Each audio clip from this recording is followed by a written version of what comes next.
weeks for homeschool moms to get started, and there's a lot of excitement and sharing of pictures and outings, and but one comment I saw last week was that a mom's day didn't go the way she had hoped and she had anticipated. And my heart was heavy for her because we've had those moments ourselves. And she said that she went and she cried secret tears. And I thought about all the years of being a wife and being a homeschooler, and just the different phases. And there's lots of secret tears that I've cried, and I'm assuming you too. And I thought that it's important for us to actually acknowledge there are those days that are just so sad, and we can unbundle that a little bit. So I'm going to give the first slot to you about one of the reasons that we do weep in our homeschooling journey or mothering journey. Well, I think one of them that I know I'm definitely guilty of is frustration and then self-pity. You're frustrated because children aren't just turning into little angels the way you want them to, and you've got to deal with these children and they're ruining your day's plans and all your good intentions, and you get frustrated. And then you feel sorry for yourself because you're actually feeling unsuccessful and you feel a failure, and then I suppose that leads to self-pity. Yeah. So I think what it shows is that there's work to be done. Yeah. And when you have those moments, allow yourself to weep, because it is a way to just vent those emotions. But then you have to regroup and pull yourself together and re-strategize, I suppose. Yeah. And I think the biggest thing is determining, where error is.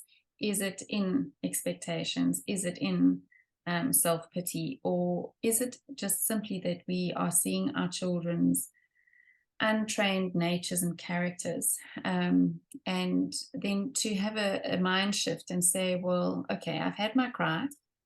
Now I need to either tweak what I had planned to do. I'm doing too much, or my children are resistant, therefore I've got to deal with their character. So a little bit of introspection is always good, because we don't want to be crying about the same things at the beginning of the year as we're crying about at the end of the year, right?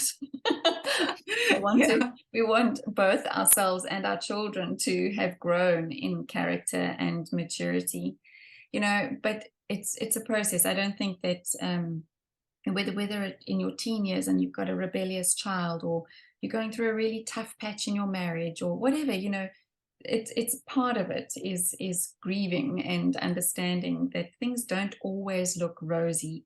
And while there are great blessings in homeschooling and amazing high points, and I would do it all over again if I had the opportunity. There are times where it's just too much, and to take that time out. Any other advice that you would give to a mom on how to shake the blues if she's really finding that she's stuck? It feels like it's something we say so often, but I think we all have to hear it often, it's our expectations. So we often feel disappointments, and that can be in our children, in our partners, in ourselves, because we had some expectation that didn't realize, it didn't come to fruition, and then we feel so disappointed. And I think one has to expect something, but sometimes we just have too much of a rosy dream of how we expect everybody to be in our ideal family, and then they aren't the ideal family, and we have to cope with that. And let's face it, we're all humans, we all make mistakes. Our children are going to disappoint us, they are going to make us angry, they are going to make us sad.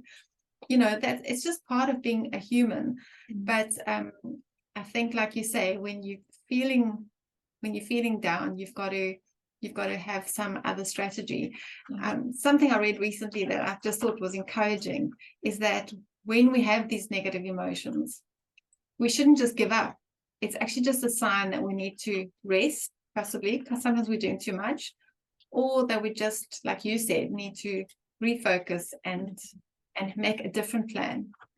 But quitting isn't, that's not the solution. Yeah, 100%. Well, good advice.